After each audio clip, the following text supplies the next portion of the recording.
this is Christina Barr. You're watching Black Tea News.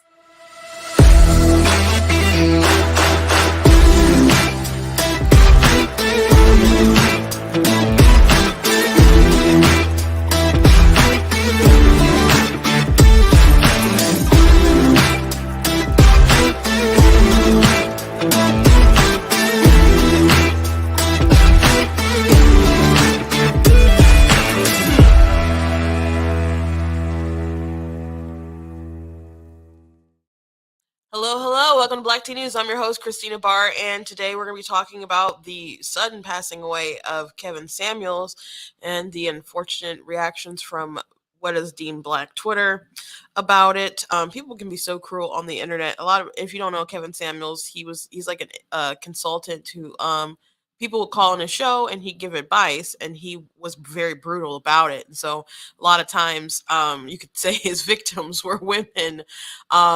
And he could just be really rough with his advice, but he would, say things to men and stuff too. But a lot of people just couldn't take his advice. I didn't agree with everything he said, but he did give some sound advice and some gems, and some people really don't appreciate that. So there are people who are like, it's disrespectful to talk about people like that when they die, and some people are like, nah, he was disrespectful and deserved it. But it's just a bit much, guys.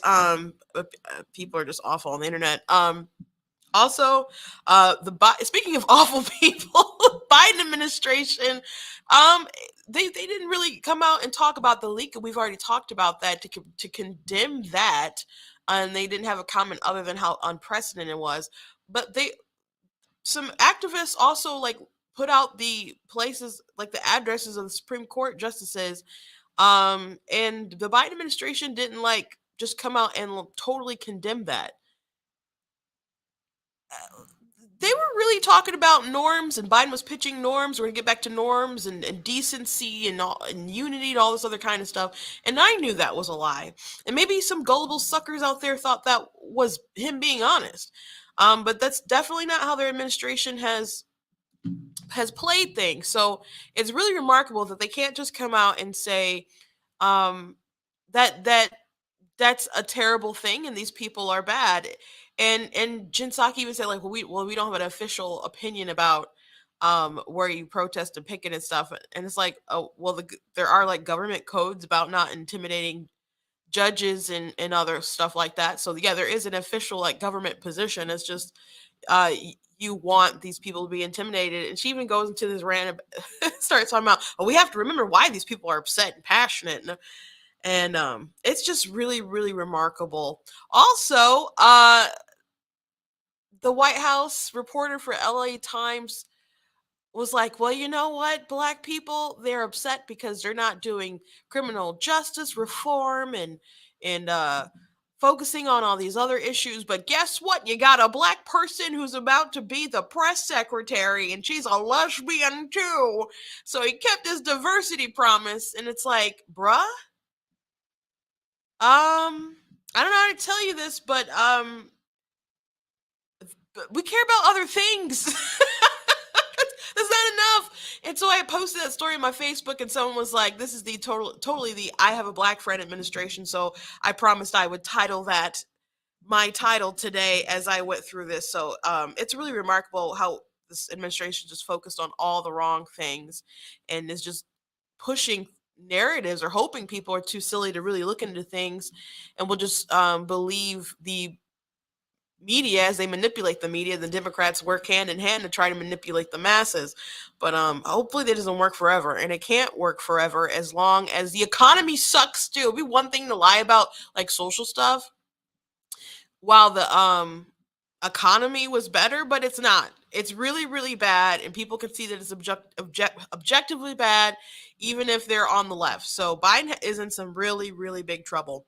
But before we hop into the news of the day, I want to encourage you guys to go blacktnews.com, check out different articles that I have on my website. If you like what I do here at Black Tea News, consider leaving a donation at blacktnews.com/donate. Anything you can do does help, whether it's $25, $50, anything like that, that does help out the site, that does help with streaming and as we expand here. So I really do appreciate it. And please make sure that you check out different merchandise that we have, like the My Money, My Business, which is very relevant in these abortion debates here today.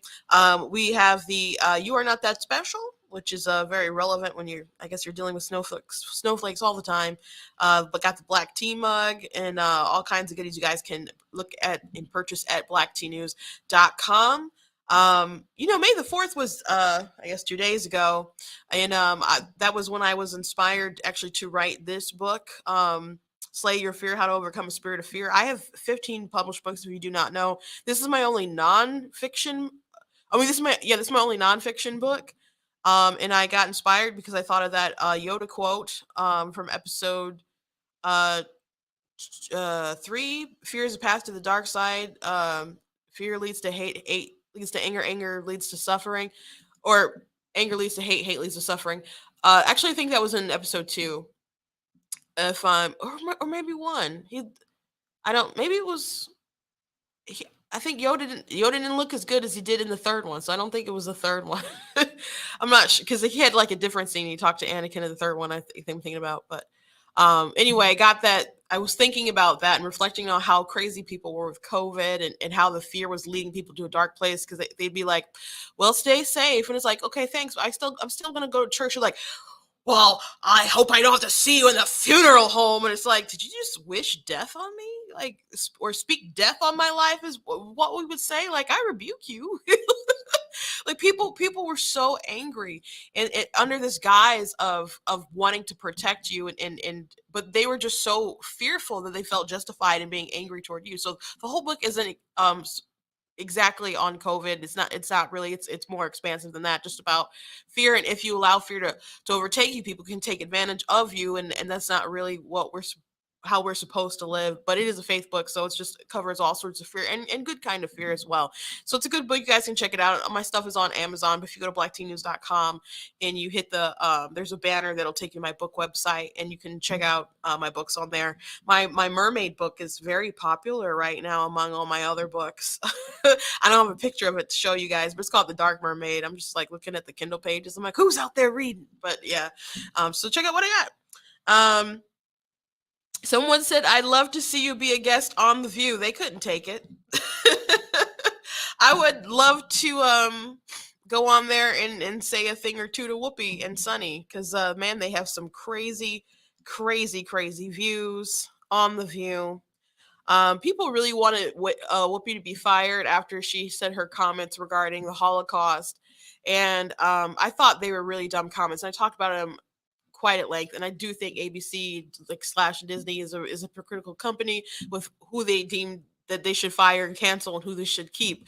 Basically, she had the right kind of politics, but she does get paid to come on that show and say silly, stupid opinions. That's like what she's been doing for years. That's why she's employed there, and maybe they don't think the opinions are dumb, but they obviously are. So it was just on trend, on brand, I guess you could say, even though it was really, really awful comments. I do want to thank Brighter Mission Pack. I am in their studio. If I say something today that triggers you, I don't care. They don't care. It doesn't work like that. They just like to uplift conservative voices, and I am grateful and thankful to be here. But you're going to have to buy a black tea mug, or you are not that special mug, and cry your tears in there to catch them, because no one else is going to comfort you.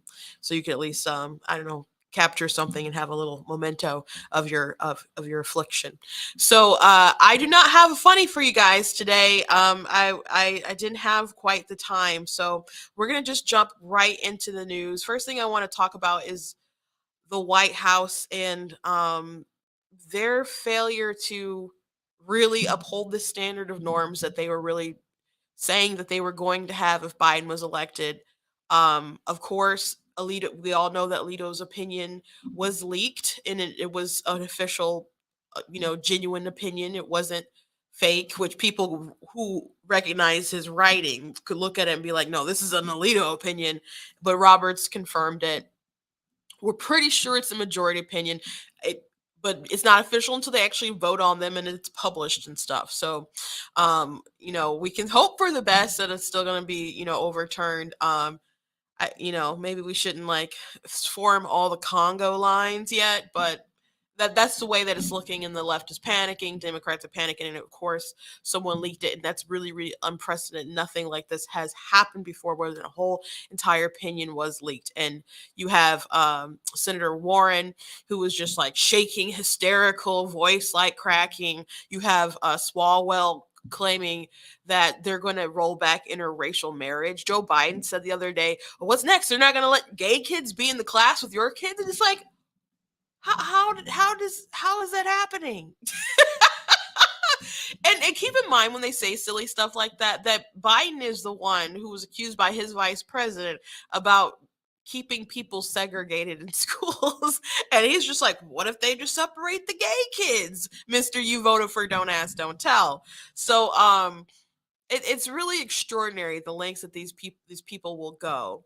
And they've just taken such an extreme position. It's not the safe, legal, or rare. Most Americans, though, if you look at polling as it is right now, most people aren't comfortable with a full out ban. Which, by the way, um, I guess I haven't heard anyone really talk about this, but even if you do grant the unborn the right to life, and they have equal protection under the law, and you can't take away their rights without some kind of due process, I mean, I guess it still doesn't make it impossible that you would be able to get an abortion. You just need to be able to justify it with some kind of due process. So I don't think there's, in my opinion, the only reason why that is justifiable really is if your life is in danger, um and you need to have it for some, to preserve a life, not to deliberately go in and take one. But this blanket, like, overall authority for women to basically, I was thinking about this on the way over. I'm like, this is just really an assault on the idea of God-given rights, because you can't have any other right unless you at least have the right to life. You got to at least live first, right? Before your free speech is important, before your right to bear arms or something's important, right? You got to at least be alive. And so the position now with the Democrat Party, like Biden was, if you press Biden or Psaki, or there's the guy running for Senate Democrats, it went viral. He's like, it's just up to the women. Beto said that in, was that 2018 maybe, when he's like, it's up to the woman, just trust the woman. And they don't want to say anything other than it's in the woman's hands. They don't want to have any restrictions. It's just on her. Like, maybe they don't want to go up and be like, yep, third trimester abortions are great. No one wants to do that. But when you don't grant any sort of right to life until they're out of the womb, and it's all on the woman to decide if her child can live or die, all rights are determined then by the whims of the woman. All rights are just determined. So it's throwing this idea that we have rights that are endowed by us from our creator, and have God-given rights we to the women can just decide whether you have the rights or not. It's, I don't know, I got to write something kind of more in depth, and it's just, to me, it's just more of a quest to become God, I guess. The sort of arrogance and narcissism to believe that you should solely have that sort of authority. And I haven't seen many people kind of talk about it, look at it in that sort of way, but um that's what it is. So that's the route that Democrats are really going with, and to a super, super extreme position. But most people believe that no bans on abortions, like no zero restrictions, that's really unpopular. It's really unpopular. Most Americans want there to be some kind of restrictions after 15 weeks, which, by the way, the Mississippi bill that ended up going to the Supreme Court was a 15-week ban.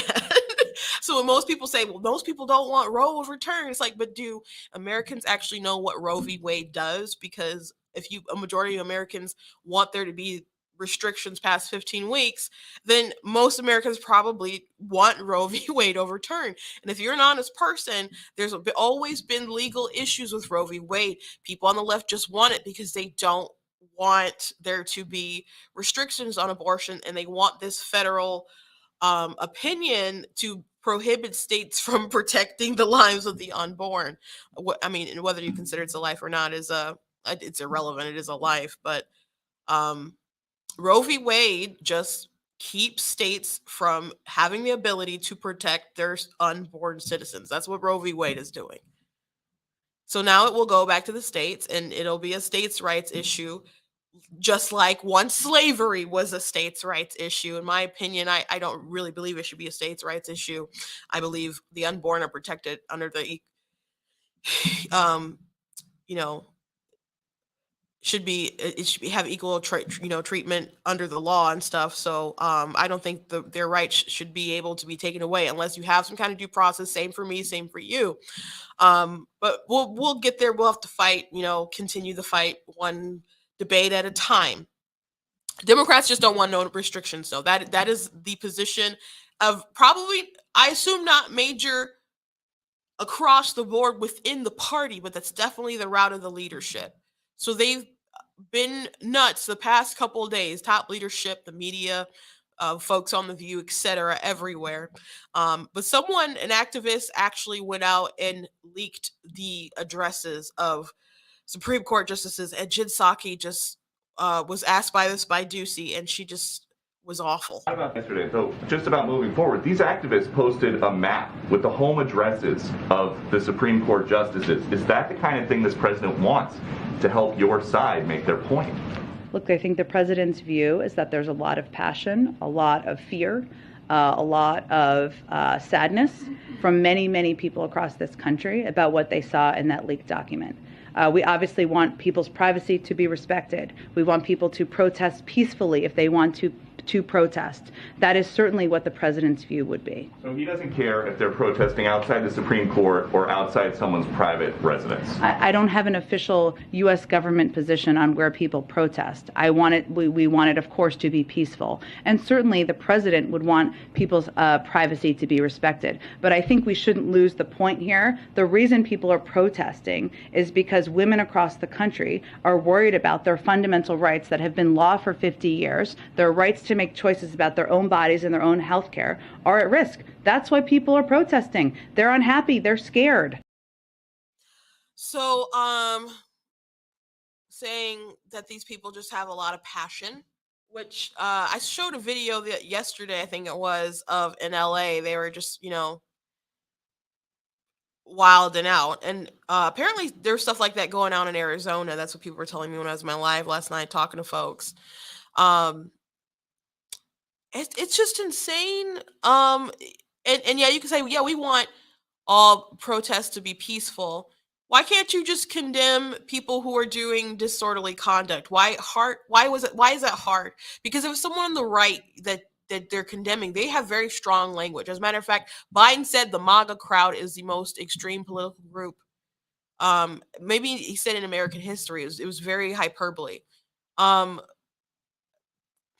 Of course, we have what happened in January 6th in our heads, but there have actually been people who have bombed federal property, Black Lives Matter riots and protests and stuff.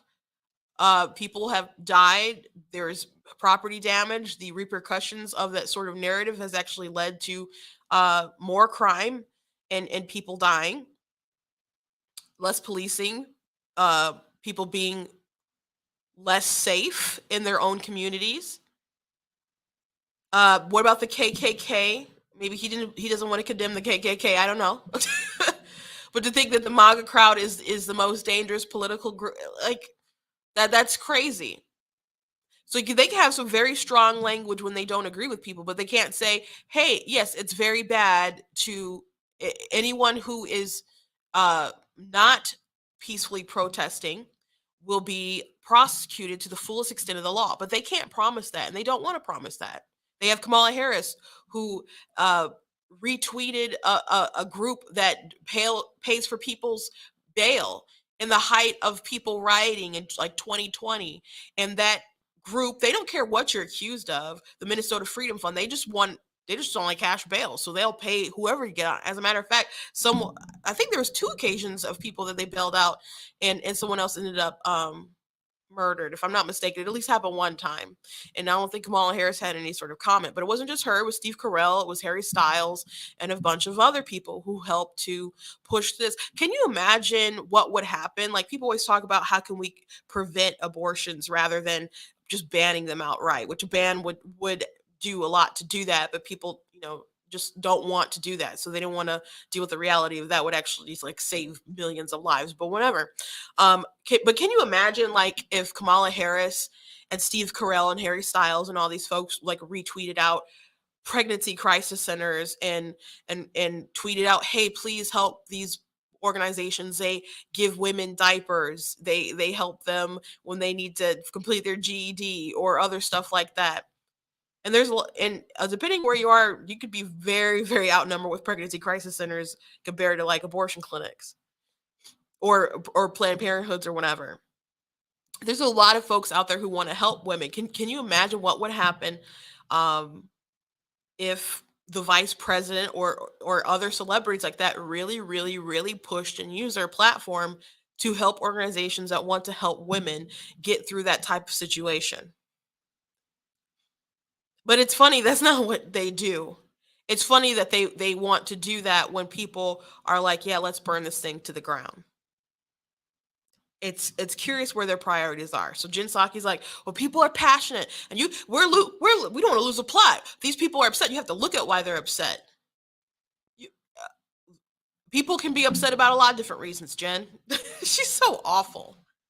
She's so awful. How hard is it for President Biden or his White House, particularly his press secretary, to say, we condemn any sort of act of violence, and to go ahead and say, well, we don't have an official government opinion on where people protest and how they protested, etc. Okay, well, what about this? Huh? Whoever with the intent of interfering with, obstructing, or impeding the administration of justice, with the intent of influencing any judge, juror, witness, or court officer in the discharge of his duty, pickets or parades in or near a building housing a court of the United States or near a building of residence occupied or used by such judge, juror, witness, or court officer with such intent uses any sound, truck, or similar device, or resorts to any other demonstration in or near any such building or residence shall be fined under this title or imprisoned not more than 1 year or both. Nothing in this section shall interfere or prevent with the exercise by any court of the United States of its power to punish for contempt. You can at least say it's not appropriate to try to intimidate justices from following the law or making a ruling on the law, the reading of the law. No, I don't expect her to be much of an expert to like know that code off the top of her head, but just like the principle of the matter, like, yeah, we condemn people who are trying to use scare tactics and intimidation and violence to intimidate these justices. It's not hard. It's really not hard, and it shouldn't be a political thing. But we know if this was a situation where if it was some crazy person on the right who did it, and they got leaked that it was an opinion where they were going to keep Roe, they think these people were nuts, and they would come out with some very strong language. And people on the right would also come out with some very strong language because there's more consistency. But not with the left, especially not with the Biden administration. So Jen Psaki is the worst. And if you really thought that Biden was going to bring back some sort of norms, obviously you made a huge mistake. Here is Jen Psaki. She was also asked, what is Biden's position on abortion? Because it has evolved. Because he, in 1982, I believe it was, he was trying to overstep Roe v. Wade, talking about it's not right for a woman to have just this choice when she didn't even make the baby alone. That's super based.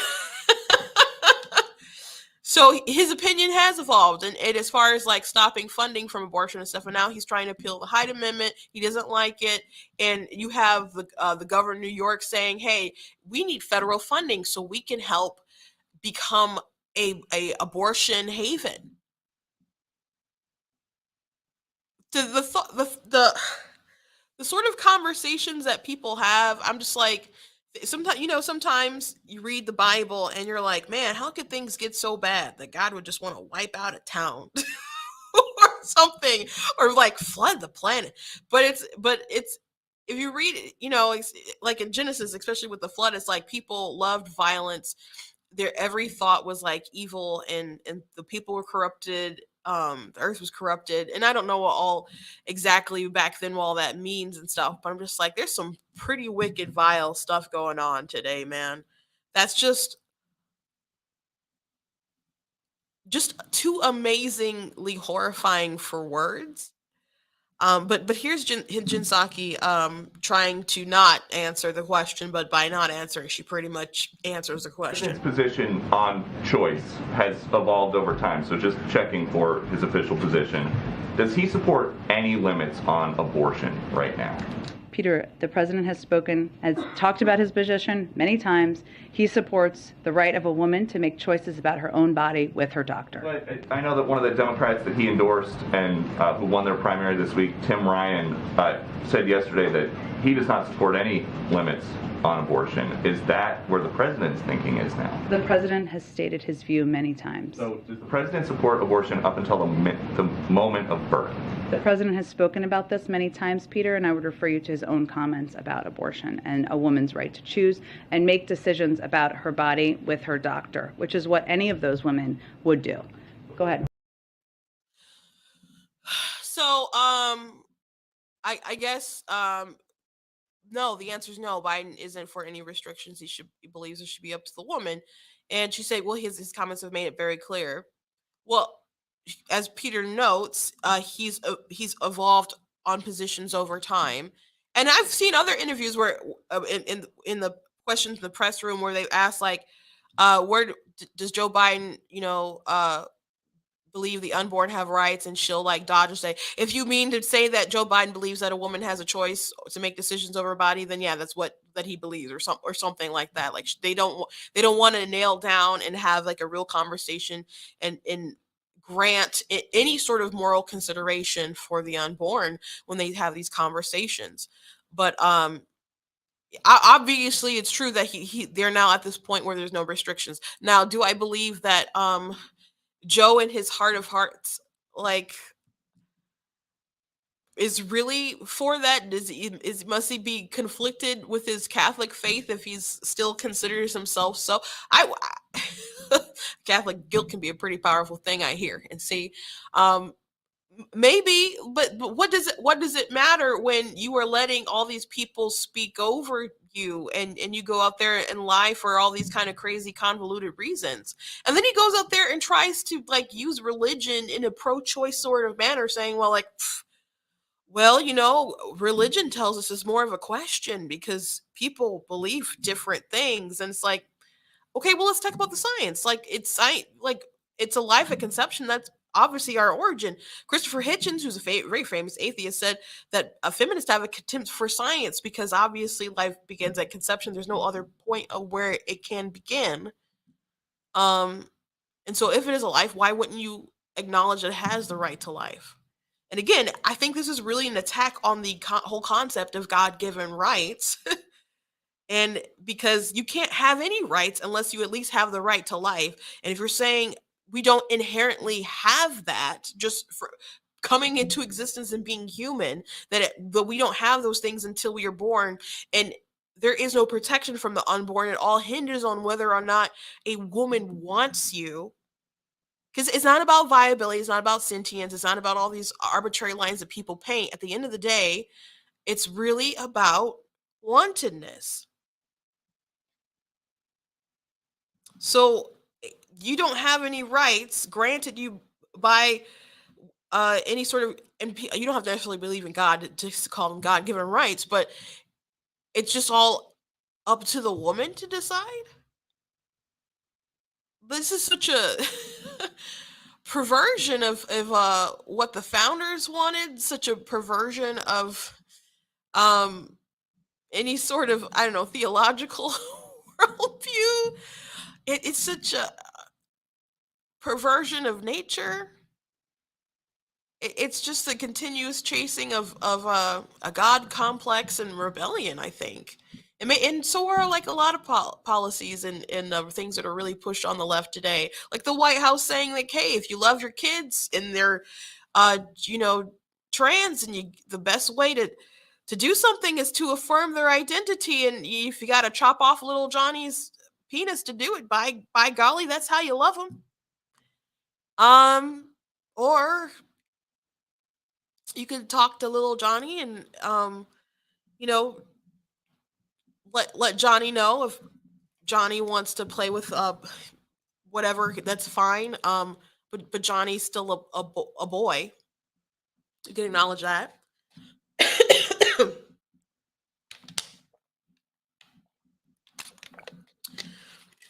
Let's watch that one more time. The president's position on choice has evolved over time, so just checking for his official position. Does he support any limits on abortion right now? Peter, the president has talked about his position many times. He supports the right of a woman to make choices about her own body with her doctor. But I know that one of the Democrats that he endorsed and who won their primary this week, Tim Ryan, said yesterday that he does not support any limits on abortion. Is that where the president's thinking is now? The president has stated his view many times. So does the president support abortion up until the moment of birth? The president has spoken about this many times, Peter, and I would refer you to his own comments about abortion and a woman's right to choose. So, I think people are trying to memory hole a little bit for the Democrat in Ohio. I apparently wants to go down in flames, because to go on TV and say, hey, or just it's up to the woman and not like acknowledge any rights for the unborn, which would you're conceding that you're justifying if she wants a 9 month abortion, and that would be fine. And maybe not fine, like I'd be thrilled with that, but that's what you find it permissible or justifiable or whatever. It's a really, really odd position to have, but that I don't think that's a mainstream position within like the voting base of the Democrat Party. Don't get me wrong, but this is where leadership is pushing, and this is where I'm sure they'll try to take the whole entire party if they can make that sort of influence. And that this is something that Hillary Clinton said in 2016. She said the unborn have no constitutional rights. She said that on Meet the Press, and then she went on The View, and they're like, I want you to clarify something. And they're like, even hours before its due date. And she said, yes, that is our laws. Now, there is some inconsistency there. Because think about like someone like Scott Peterson. He murdered his wife and she was pregnant. He was charged for both. First degree for her and second degree for his baby, if I'm not mistaken. There's a current case going on right now. I don't remember what state it was, but there was a man, he killed his wife. They tried to deliver the baby, but it died. It was really, it was brutal how he killed her, but it was really too early that it was likely to survive anyway.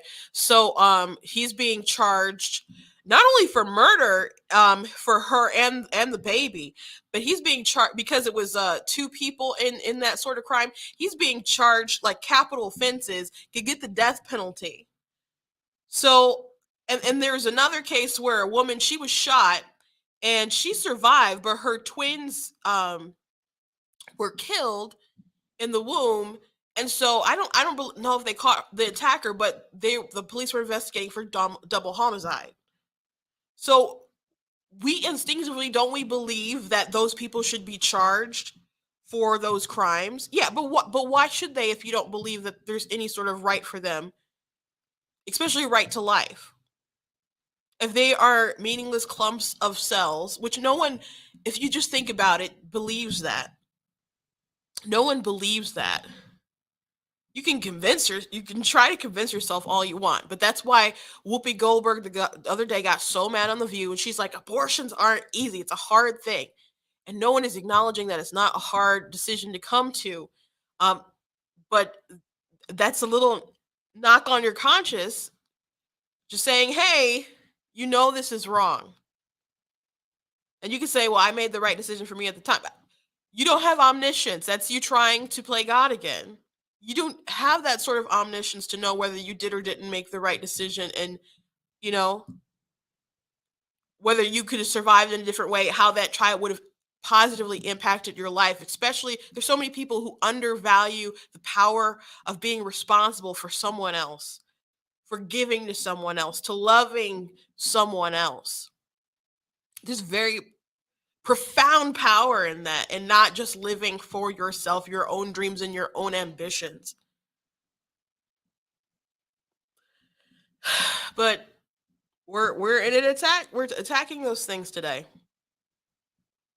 Such hostility towards those things today. It's really, really bizarre. Well, I don't want to talk about this topic the whole entire time, so I'm going to move on. So, we all know Jen Psaki is leaving to go to MSNBC, which is pretty immoral. She wanted to at least stay on until they got to the White House Correspondents' Dinner, and to think she's calling on these people from ABC and MSNBC or whatever, knowing that she's going to go to that network, interacting with them. It's been sketchy as far as morality as her still working there, but she's leaving. They really, really wanted her. I'm sure she'll be an objective journalist or whatever. Which she had said something about. Someone asked her at an event about Fox News and Peter Doocy, and and whether he's really a dumb son of a bleep or whatever. And she's like, people at Fox News or the audience wants to hear certain things, so they write questions that make them sound like a dumb bleepity bleep or whatever. And people were commenting about that, and they're like, Jen Psaki thinks these reporters have questions that are submitted by Fox and whatever to say to them. Maybe other networks do that. Maybe other journalists do that. But some folks at Fox were talking about, like, she's going to be really surprised when she goes to a network and has to actually do work herself and write stuff if she believes that everyone is supposed to just hand everything to her on a silver platter. Journalists do actually, but many of them are sycophants, sure, but she's going to actually have to do some work. I'm sure she'll have a staff and team or whatever. Maybe she just expects them to do everything. I don't know. But I thought that was an interesting critique of Miss Psaki. So anyway, she's leaving now, and so she's being replaced. And you've probably seen her replacements. She from time to time because she's stepped in for her. But this White House reporter for LA Times had such an interesting blurb in his story about her for Karen Jean Pierre. With Black voters frustrated over Biden's inability to make progress on voting rights and police reform, and upset by his fund the police rhetoric, the appointment serves as another reminder that he has followed through on his promise of inclusivity. And so when I posted this, someone was like, "This is the administration of the I have the black friend."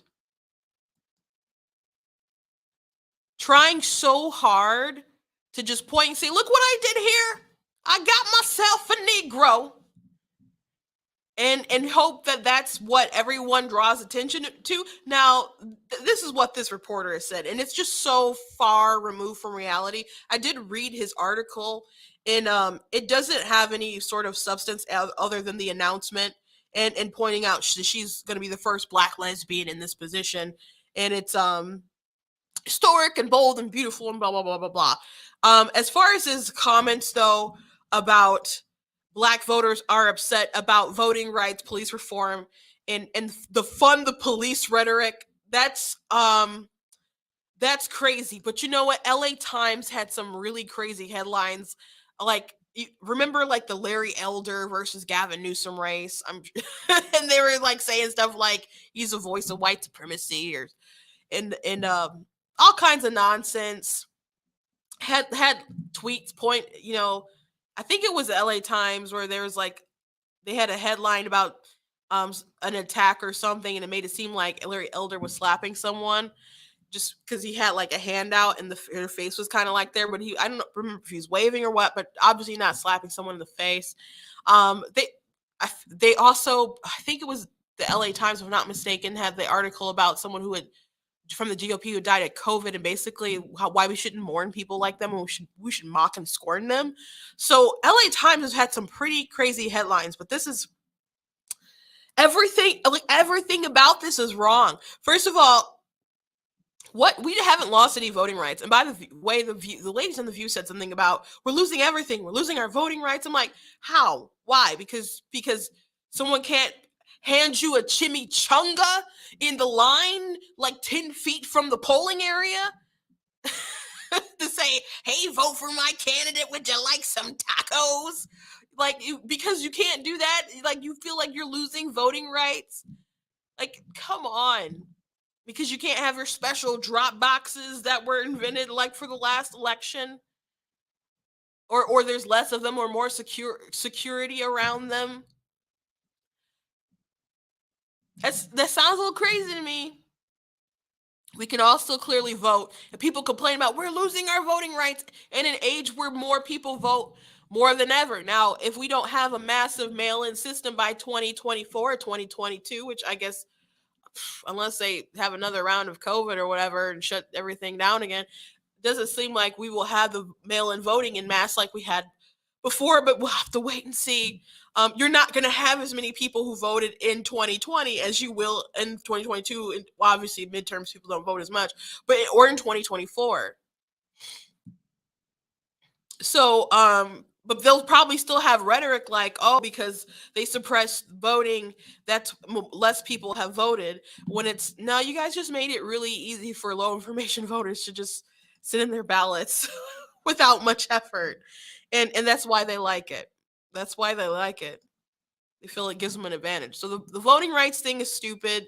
But the fund the police thing is what's really crazy to me, because according to Pew Research, and I've showed you guys this when the report came out, Black people, their top concerns are crime and inflation. It's crime and inflation, like the prices of everything today. They care about economics. They care about their families. They care about when they go to the go to the grocery store, if they have gas to get to the grocery store, and how much it costs to fill up the tank with the gas to go to the grocery store, and then why is milk so high, and all these other things. Everything is up. I got my oil changed, I think it was last week. I was like, oh my gosh, when they told me the price, I was like, what happened? They're like, everything went up. But it was up from the last time I had got it before. And the gas prices had been like going down. I was like, oh, I think it was like maybe 3.79 or something like that. Now it's back up to like 4.19, 4.29. It was 4.19 when I got it today. I paid 4.29 the other day. It was somewhere in like Birmingham though, so that's a little higher. So people are concerned about prices, but they're definitely concerned about the rise in crime. There's so much crime going on in California and New York and different sort of hot spots. There's places in California where they're just not going to deliver mail. Can you imagine just living in California and just knowing that you're not going to get your bills delivered to you because of crime, or not being concerned about your Amazon packages because there's people robbing trains? And knowing that if these people are caught, they're basically going to be back on the streets because you have people who are soft on crime who they have to see, in the courtroom, and they just basically will let them go or plead down or whatever. So people know that they can just go back on the streets and commit more crime. It's amazing. Have you seen these videos of people going to CVS's and whatever and just taking all this stuff and just running out? They still have those masks on or whatever, covering their faces, or going into stores, just taking a bunch of clothes and leaving out because they know they're not going to be prosecuted if it's under like a certain number or something crazy like that. It's incredible. So yeah, Black people care about crime. And guess what? We certainly call the police. We certainly call the police at the drop of a hat. Yes, we will. So them still pushing like this idea that Black people are angry at the fund the police rhetoric.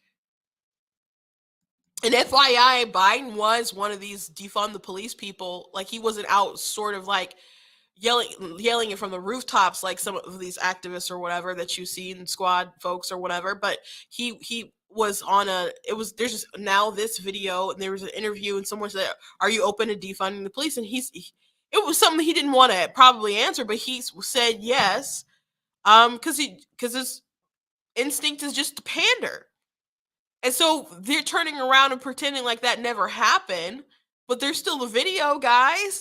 It still exists. So now he's like, well, we do need to fund the police. We do need to fund that stuff, even though it's not just a funding issue with catching the criminals. It's actually prosecuting them, throwing them in jail, and having that stick. So they're not doing enough for crime. But to throw out this idea that black people are angry about the fund the police rhetoric, this is so far removed from reality. So wildly removed. But don't worry, guys, because there's a black lesbian out there answering your questions. Come on. And the idea that, what, we're supposed to be happy about that?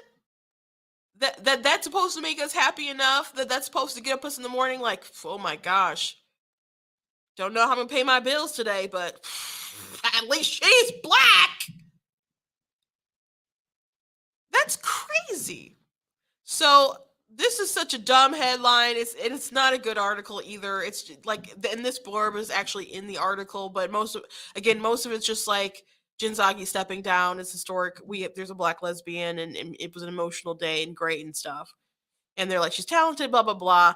Which Biden has had a lot of diversity hires. It's not new. I'm not saying she's not qualified for that position. I mean, you serve at the pleasure of the president. You got to really match their enemy. And Jen Psaki was there to lie every day, and someone else is there for that purpose. And sometimes I'm not convinced that they even care about them lying well. They just want them there to say the spin. So all the best to her, I guess. Like you had Trump's folks really had to sort of match his energy and the aggression that they were getting from the press and stuff. And so Trump had 3, and they all, I think, got better with time and progression. They did okay, though the SNL skit on Spicer was really funny. Actually, it was really funny. But yeah, they just need someone to go and say the spin every day. So I'm sure she'll do okay. But the important thing to them is that he's keeping promises on people being diverse. Okay. I don't think that really people are really thinking about that. As a matter of fact, when you go to the polling and stuff, like what ranks low, social justice, like sort of like racial stuff, was actually low for black people. Like it made the cut, but it was low because it's not as important as inflation and crime and other matters. And climate change and stuff was low too. That's not like top tier priority for black people or any American, I guess, unless you are like an LA Times writer for the White House. Just absurd.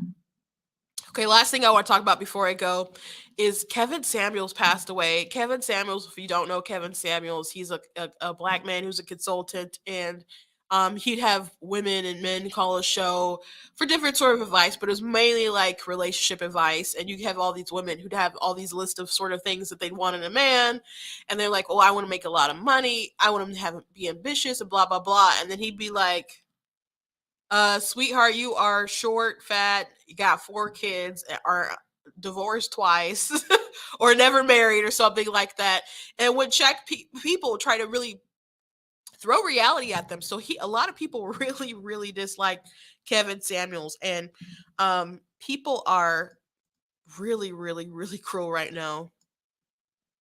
So some people had some, at least neutral things to say, or nicer things. Dr. Umar Johnson said, excuse me, I did not agree with the message or the method, but I've seen our community repeatedly celebrate celebrities who have done far worse than Kevin Samuels. I don't like to see insults and mockery aimed at our recently departed. He had a family and possibly children. I send them my deepest condolences. So that was a good message. If you haven't seen Kevin Samuels, I'm going to show you one of his videos.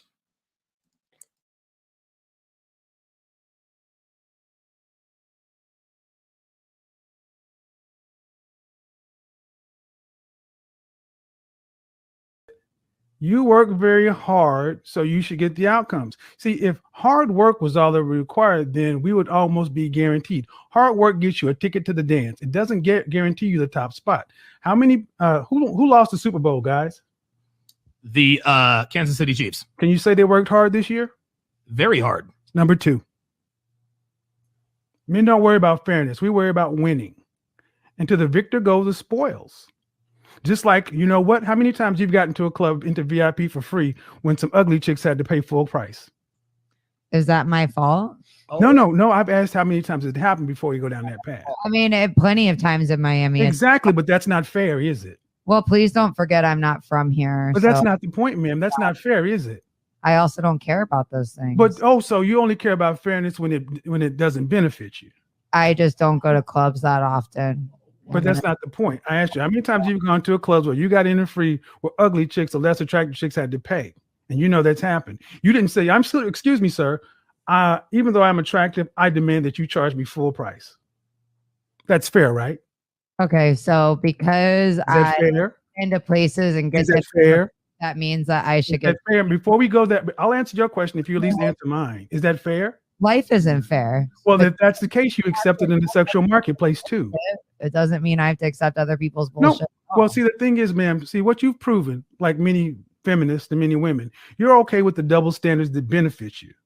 But the ones you don't like, you just throw at the wind, use sign language, shame, insults, guilt, and the need to be right to deflect and dismiss guys who are normally intimidated by this thing. I'm not. I'm just challenging your positions. You're okay with it not being fair when it benefits you. Yeah, so he like to just tell us how it is, and there was always like hypocrisy you see with women who'd want all these things out of men, and he'd be like, "What?" Yet they wouldn't have. He'd say the qualities that a lot of men are looking for.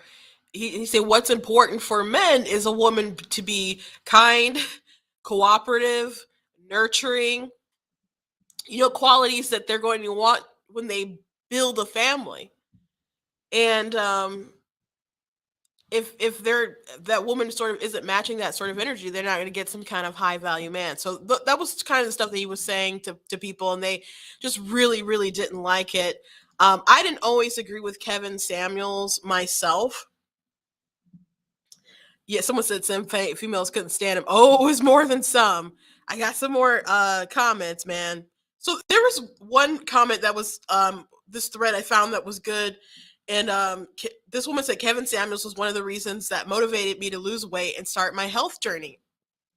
So she's a I don't know how high of an influencer she is. I didn't go look at her Instagram page, but someone had comment under her post that said, "Same as a man, he helped me see things more clearly. Now I don't date, I just work out and work on my business until I become the man who can attract the woman I desire. The message is simple: be realistic or change for the better if you can." And under her thread, people were just like, "He fat shamed you, sis. He fat shamed you. And ew, that's so gross that you would change because he bullied you, blah, blah, blah, blah, blah, blah." Or the problem is across the board on so many issues today is that people just want to be affirmed, and they don't want you to be honest. They just want you to be, like, "Do I look fat today?" "No, sis, you're rocking that." Like, or maybe you just need to lose a couple pounds. And I'm saying that as a hefty girl myself, but he'd be the one to say, like, you want all these things, but you are what are you kind of bringing to the table? And I saw some of their interview, and because she did post it under her page, and so she started off saying the kind of men that she wanted, and then he's like, "That's not specific enough." And then, like, she would say, "I want someone educated." He's like, "What? So you want like someone with a college degree? Because I know some people with a college degree who are morons." And so she's like, "Well, I just want someone who wants to learn." He's like, "So he can have a GED?" And she's just like, "Yeah." And so, like, he really would press her to be specific about the sort of things that she was asking for. Like, where do you want to live? How many bedrooms do you want? Okay, that kind of place that you want to live in California, you need X amount of money. So if you're thinking about what kind of man that you really want, and I didn't get to the point where he told her that she needed to lose some weight and other stuff like that, which I assume he probably did. But it's if someone's like, "Hey, you give some advice to lose some weight," what's wrong with that? It's a big hindrance on your body, especially like long term. If we had more people encourage, like, do you guys wonder why during COVID you didn't have like Michelle Obama getting into another like lose weight campaign with like get up, feel better sort of like why didn't that happen? Why do you think they closed down gyms and stuff instead? You know, I'm just throwing that thought out there. It's just weird. Almost like they didn't really care about your health. Or maybe they just don't want to offend people because eventually I think when they said something in the CDC, they were just like, because black people have like the highest kind of problem with the weight, and then it was like Hispanics and stuff. I think maybe it was like second, but they're like, but we acknowledge that it takes time to do this. Well, you locked us down for 2 years, so there was definitely time. But it's just amazing that they didn't even put like 10% of the energy into that than they did with like harassing people to get the vaccine or mask and other kind of stuff. So, but maybe a lot of it is just like they're just tiptoeing around these feelings of they don't want to hurt anyone's feelings about their size or scold them because you are only supposed to affirm, like unless you're conservative, then you have to like scold them and destroy them and burn them, in the town square. But if you're Lizzo, like it doesn't matter if there's craters in her butt cheeks or something like that. She's bold and beautiful, and how dare you question her? Which I think is so strange that people like jump on this gimmick with Lizzo because it's not like she's not talented beyond being a provocative fat woman. Her music is everywhere. So does she really need that gimmick or to continue that gimmick? Or when you slim down, like when Adele lost a bunch of weight, people are like, "Oh, you're beautiful." There are people say, "Well, you're beautiful in both sizes," but there's some people who will be like upset when you do actually lose weight. And people coming at Rebel Wilson, and I'm just like, she lost weight so she could have a baby and have less complications. Like, don't shame people for making good health decisions because it starts interfering with your fat worldview, and you believe that you're because they're so against fat shaming and it's just body positivity. And if you like really encourage people to be healthy, they just see it as an affront to who they are. So she's like, Kevin Samuels helped me start to make better basically life choices, and he said the same, and people are like bullying them because they feel like he bullied her when all he did was give some sound advice. So it's really insane, really insane. Then there's this person, you are sick if you're celebrating Kevin Samuels' death, and then they have this picture of them like sick in the bed. And I don't know if this is the actual user here, but no, they did use headphones as breathing devices, so points to creativity. But obviously, this is gross. Someone said Kevin Samuels made a career off bashing women and upholding oppressive gender standards, and y'all want us to take a high road when we find out he passed away. And if you notice, the handle there is a hood witch. I'm sure hood witch is pleasant there. Then there's this person, a hoochie whore.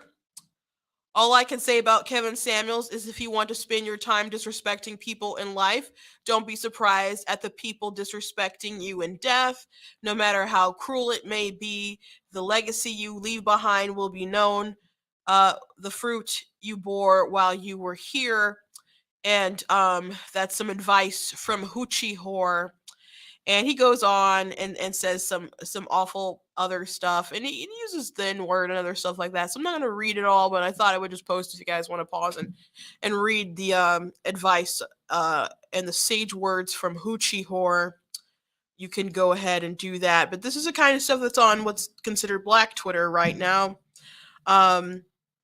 Here's someone. Kevin Samuels has made a career off of shamelessly disgracing Black women for profit. He emboldened the most toxic individuals to project tired and harmful narratives about Black women, dead or alive. What a disgraceful life to live. That's all I've got to say for that misogynist. So, another awful guy who didn't really seem to understand him. Someone said, no, this one's kind of funny. Kevin Samuels trying to figure out who let women in their 30s with 4 kids at his funeral. It's a good joke, but I'm going to need you to stop. That was actually a pretty good joke, but I do not know what he passed away from it. His mother, it was speculation yesterday. Um but his mother did confirm it. Um it's the older you get, it seems like, people in their, I think he's like 50s, that seems pretty young. Especially since, my dad is like 65. Um, you know, it's just a shock, but I do wish him well. I mean, wish his family well anyway. I mean, he's gone on now. So that's another thing. Like when people pass away, like I know the internet can be so awful, and it's super awful when someone passed away. Like when Rush Limbaugh passed away, people said the most awful things on the internet, and they'd be like, "Oh, he was a racist," and I would say, "Oh, Bo Snerdley doesn't think so." They'd say, "Who's Bo Snerdley?" I'm like, "You talking about Rush Limbaugh, but you don't even know enough about him to know who Bo is." Like, you people are a joke. You people are a joke. So people said the most awful things about him. Even with Combs from back in the day was Hannity and Combs and stuff, and Hannity had like half his show, but he was paired with a liberal who worked on Fox News. People were mad when Combs died because they thought he was basically too soft, I guess, on Sean with his show with Sean, or talking to people on the right, and he wasn't more antagonistic and radical. So people were saying mean things about him, and it's just really unfortunate that people can't just take a step back and be like, I mean, whatever happens, they have to be their maker and have judgment, and you can still look back at their legacies and make comments or whatever, but you can just, I don't know, wait a week or something while the family is like trying to make arrangements with funerals and all that kind of other stuff. You don't have to go out there and blatantly like blast people, and people on the right can do that too. I can definitely say I think people on the left are worse, but when Harry Reid passed away, I'm just like, I'm not gonna post anything about that because people are probably gonna make some awful comments in the comments, and I don't want to go around and have to delete a bunch of people. So, just be better, be better with this kind of stuff. So, I want to play this other video to just kind of get more of a sense of him. Like, he had some tough love for people, and again, I didn't agree with all of his advice that he gave to folks, um, in the least bit. But he did have some good advice, and he did encourage people to try to be realistic. And if you have particular expectations and goals, then you need to make yourself rise to the occasion, and not just expect that your Prince Charming is gonna pop in, and while you're looking like a toad and you act like it, but even worse, you act like a snake. So people don't like to be told the truth. I need to really say this. I take no particular pride or pleasure in doing shows like this because I know it triggers certain black women. I know they do. I know some of them get pissed. I've heard women on YouTube saying things that they don't watch the show end to end, and I'm not gonna and that's not gonna change anything because there are far more women and far women who are listening. And who are the recipients? The women who listen end to end and are saying, "Well, you've changed my life. You've helped me look at this way or that way." Those women are benefiting, and guarantee when those women come into contact with men doing something, they all benefit. We're better off working with each other, trying to understand one another. None of us are perfect. Certainly not me. I ain't shit. I got a lot of problems. It's like anybody else. We all got issues. But just like Ice Cube, when the brother steps up to do something, support. Find ways to support. Even if you have an issue with something it's doing, can you find 4 or 5 things about it that you like before you start off with the one thing you don't like? Because you cannot keep painting black men in this ain't shit box. They don't all fit there. And brothers are starting to push back and say, no, 51% of us are single and childless and 64% in the middle class. They're here. Can you interact with them just in a peaceful, civil way? If you never get married and never have kids, can you have a higher quality of life? Can you just be happy? Can you stop walking through life with your hands up ready to fight the reflection of you? opposite sex reflection of you. I don't walk through life looking at black women as though they're my enemy. And I would hope that for the black women who this applies, you stop walking through life assuming that black men are somebody to challenge, is somebody to overcome, to struggle against. We don't need that. So yeah.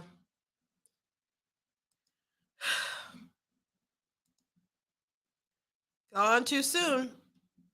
Gone too soon. Not if you go on Black Twitter, but which is unfortunate. Which is unfortunate. As Dr. Umar said, there's people out there who've done far worse than him, who are far worse than him, and they get painted with much greater respect. But people don't like Kevin Samuels, and they're so hostile toward him because he spoke the truth. Now he wasn't always right, but people don't want to be criticized. People don't want any sort of criticism. They just want affirmation. Especially women.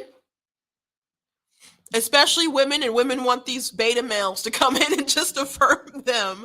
But what good does that get you, especially when you have some of these people, men who tell you, don't trust a man who tells you everything that you want to hear, because obviously they're going to tell, there's things that they're not going to agree with you on, and maybe they're just trying to get in your pants. There was this huge TikTok story with this guy, Modern Warrior. Now he's not a good person. He's a Native American man. He's racist. He greets people like "hey colonizers" and white people. That's what he calls them. And you can say that's not derogatory. Yeah, he uses it in a derogatory way. It's obviously a slur. So he, but he'd be like this male feminist and talk about sticking up for women and other people of color, whatever, except, they disagreed with him, but he wouldn't match the same energy that it would bring to white people, whatever. But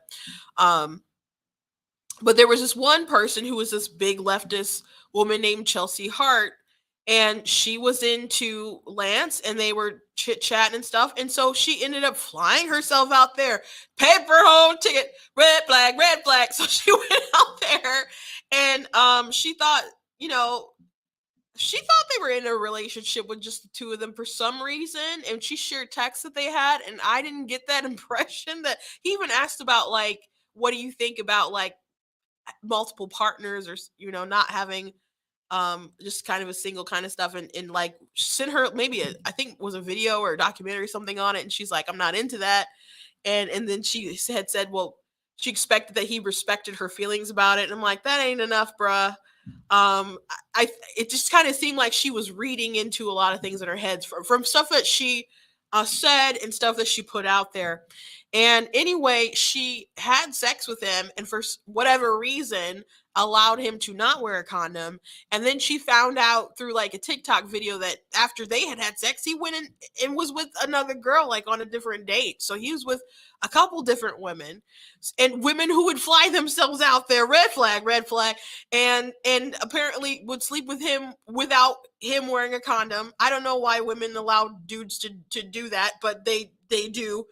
And Chelsea had this big video. She's like, you knew, and talking about like all this trauma that she's had, particularly because she opened to him about losing a child. And the way that she described it, at first I thought it was a miscarriage, and then from like a text that she sent to someone, you found out that it was an abortion. And then she went on like another video explaining it further, and not that having an abortion isn't traumatic. It obviously is. Which I did a video talking about this in the past, because she did a video in the past about her singing and dancing to Yeeting the Fetus, which yeeting is like, I think, throwing across the room or whatever. And she like did a song in the melody of the 5,500 minutes or whatever song from Rent. And it was pretty grotesque. And it's like, I just value life more than that, because obviously when she actually had an abortion and had to see her baby come out via pieces, it had more meaning than just something that you yeet across the room. But anyway, she had opened up to Lance, as his real name, Modern Warrior, and it was like, I expressed all this trauma to you, and you knew how vulnerable I was, and you took advantage of me. And everybody's reaction, though, especially on the right, was, These were not good men. These were not good people. Just because they told you everything that you wanted to hear as far as being a male feminist doesn't mean that behind the scenes that they were going to use you and abuse you and stuff. But you were okay with him being a racist.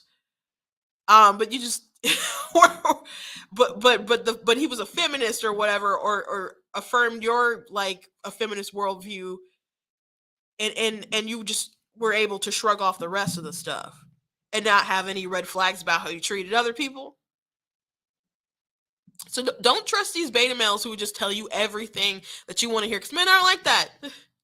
Nobody's gonna be in sync with you all the time. But people just want affirmation, and then something's gonna happen and they get played and then their feelings are hurt. Like, you gotta be a little more real with yourself and a little more real with the world, so you don't get played like Chelsea did. So you don't get played in that kind of manner. It was a really big thing on TikTok, man. It was a really big thing because he has millions of followers and she has millions as well. So it was a huge story, huge drama. But anyway, people don't like people like Kevin Samuels because he's not. People don't like honest people. People don't like honest people. Anyway, guys, hope you enjoyed the show. I have a bit of a cold and I was really trying to power through it. I had to get a swig of water from time to time. I'm glad I powered through it. I hope you guys enjoy the show. Please go to blacktnews.com, check out different content that I have on my website, including different articles. Check out different merch that I have. People really like the GOAT hoodies. I've got the Denounce White Supremacy Defeat Joe Biden shirt with the list of some of his racist stuff on the back. The I'm Not the Victim You're Looking For. We're already in May. We got June coming up and July. So make sure you guys get some cool stuff, especially like for 4th of July. This is cool.